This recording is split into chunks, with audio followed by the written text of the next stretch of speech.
Hi అండి, నేను మీ Vahini. Welcome to our channel Vahini's DS.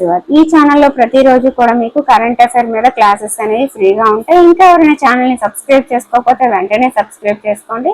ఈ రోజు ఈ వీడియోలో మనం 12, 13, 14 తారీఖుల్లోని అంశాలని వివరంగా తెలుసుకుందాం. అలాగే మనకి ఈ ఏదైతే కరెంట్ అఫైర్ చెప్తామో నవంబర్, డిసెంబర్, జనవరి, ఫిబ్రవరి, మార్చ్, ఏప్రిల్, ఇప్పుడు మే కూడా కంటిన్యూ అవుతున్నాం అన్నమాట. ఈ అన్ని నెలలకి సంబంధించిన కరెంట్ అఫైర్ పీడిఎఫ్ అనేది మన దగ్గర అవైలబుల్ గా ఉంది. ఎవరికైనా కావాలి అంటే 9494163477 అనే నెంబర్ కి వాట్సాప్ లో మెసేజ్ చేయండి, వాళ్ళు మీకు వివరాలు అందిస్తారు. ఓకే ఫ్రెండ్స్, 98వ ఆస్కార్ పురస్కారాల్లో ఉత్తమ చిత్రంగా ఏ చిత్రం పురస్కారం గెలుచుకుంది అంటే ఆల్రెడీ మార్చ్ లో ఇవి రాయడం జరిగింది. ఇది మనకి కరెంట్ అఫైర్ ప్రాక్టీస్ బిట్స్ లో ఇచ్చారనమాట. ఓకే, ఏ చిత్రం గెలుచుకుంది అంటే one battle after another. Paul Thomas Anderson దర్శకత్వం వహించిన ఈ సినిమా 2026 అకాడమీ అవార్డుల్లో అత్యధికంగా 6 పురస్కారాలను గెలుచుకుందంట. 1990లో థామస్ పించాన్ రచించిన వైన్ ల్యాండ్ అనే నవల ఆధారంగా ఈ చిత్రాన్ని రూపొందించారు. తన పెంపుడు కుమార్తెతో ప్రశాంతంగా జీవించడానికి ప్రయత్నిస్తున్న ఒక మాజీ విప్లవకారుడి కథతో ఈ చిత్రాన్ని రూపొందించారు. అదే one battle after another. Jose Antonio కాస్టిస్ట్ ఇటీవల ఏ దేశ అధ్యక్షుడిగా ప్రమాణ స్వీకారం చేశారు అంటే చిలీ. మాజీ అధ్యక్షుడు గ్యాబ్రియల్ బోరిక్ నుంచి ఈయన బాధ్యతల్ని స్వీకరించారు. చిలీ రాజధాని శాంటియాగోలోని లా మెనడా ప్యాలెస్ లో దేశ అధ్యక్ష భవనం ఉంది. అక్కడ ప్రమాణ స్వీకారం చేశారన్నమాట. PMFME Pradhanmantri formalisation of micro food processing enterprises. ఈ PMFME ఇంక్యుబేషన్ కేంద్రాన్ని ఇటీవల ఎక్కడ ప్రారంభించారంటే తేజ్పూర్ విశ్వవిద్యాలయం, అస్సాం. ఇది దేనికోసం అంటే ఆహార ప్రాసెసింగ్ స్టార్టప్లు, స్వయం సహాయక బృందాలు, రైతులు, పారిశ్రామికవేత్తలకి ఆధునిక సౌకర్యాలు, శిక్షణ, సాంకేతిక మద్దతు, ఆర్థిక సహాయం అందించేందుకు ఈ కేంద్రాన్ని ఏర్పాటు చేశారు. వేసవి సెలవుల్లో ప్రభుత్వ పాఠశాలల్లో మౌలిక సదుపాయాల కోసం మనబడి మన భవిష్యత్తు కింద 3 ప్రాధాన్య కేటగిరీ పనులు విభజించారనమాట. మనబడి మన భవిష్యత్తు.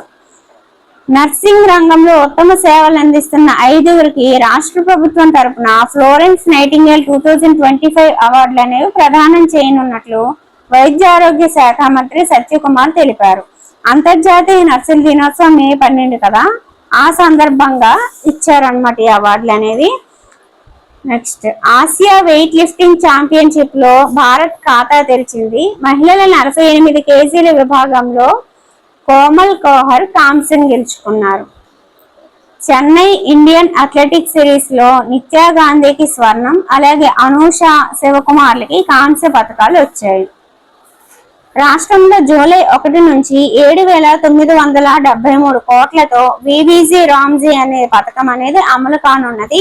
ఈ విబీజీ రామ్జీ అంటే Viksit Bharat guarantee for Rozgar Ajeevika mission Gramin. ఇందులో కేంద్రం వాటా 60%, రాష్ట్రం వాటా 40% అన్నమాట.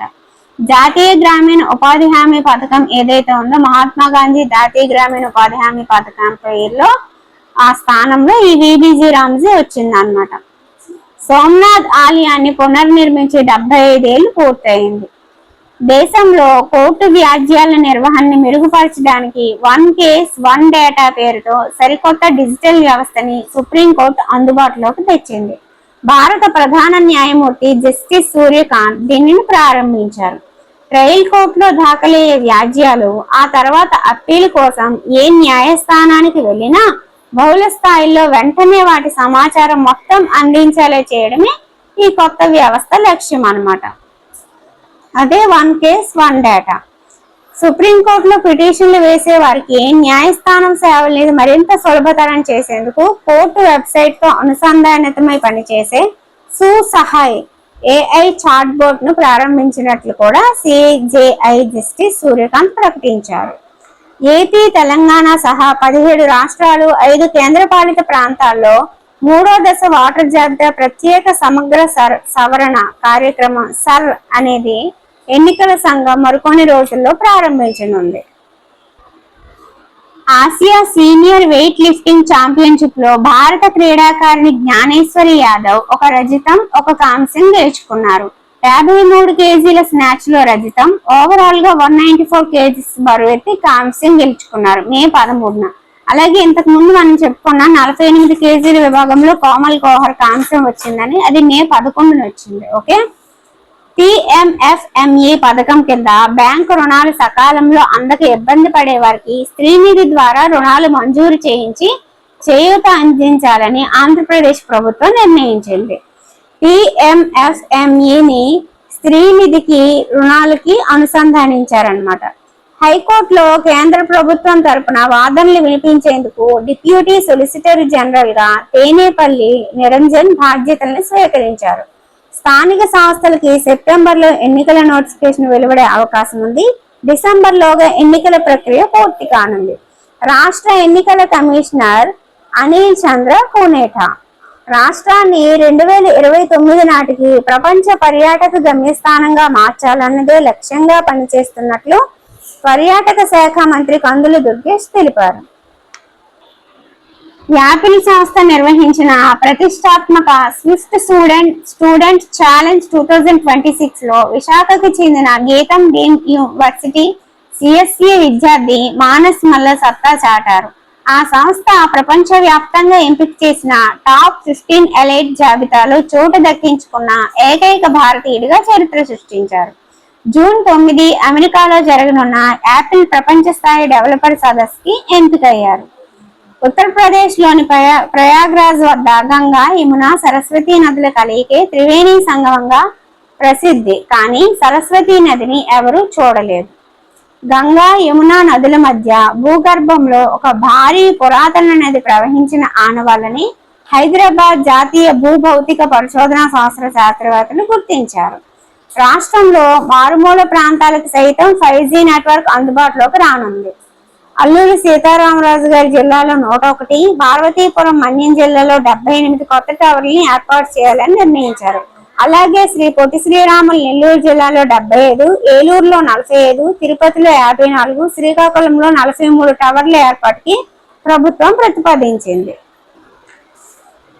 జాతీయ పంచాయతీ అవార్డులు 2026 క్లైమేట్ యాక్షన్ ఆత్మ నిర్భర్ విభాగాల్లో తిరుపతి జిల్లా చంద్రగిరి మండలానికి చెందిన కందులవారిపల్లె మరియు చిత్తూరు జిల్లా ఐరాల మండలానికి చెందిన కాణిపాకం పంచాయతీలు అవార్డులు అయితే సాధించాయి అన్నమాట. అలాగే క్షమతా నిర్మాణ్ సర్వోత్తమ్ సంస్థాన్ పురస్కారానికి చిత్తూరు జిల్లా పంచాయతీ రిసోర్స్ సెంటర్ ఎంపికైంది. ఫలితంగా రాష్ట్రానికి 3 అవార్డులు దక్కాయి. మే 12న సీల్ ది జైల్ కార్యక్రమాన్ని గవర్నర్ శివప్రతాప్ శుక్లా ప్రారంభించారు.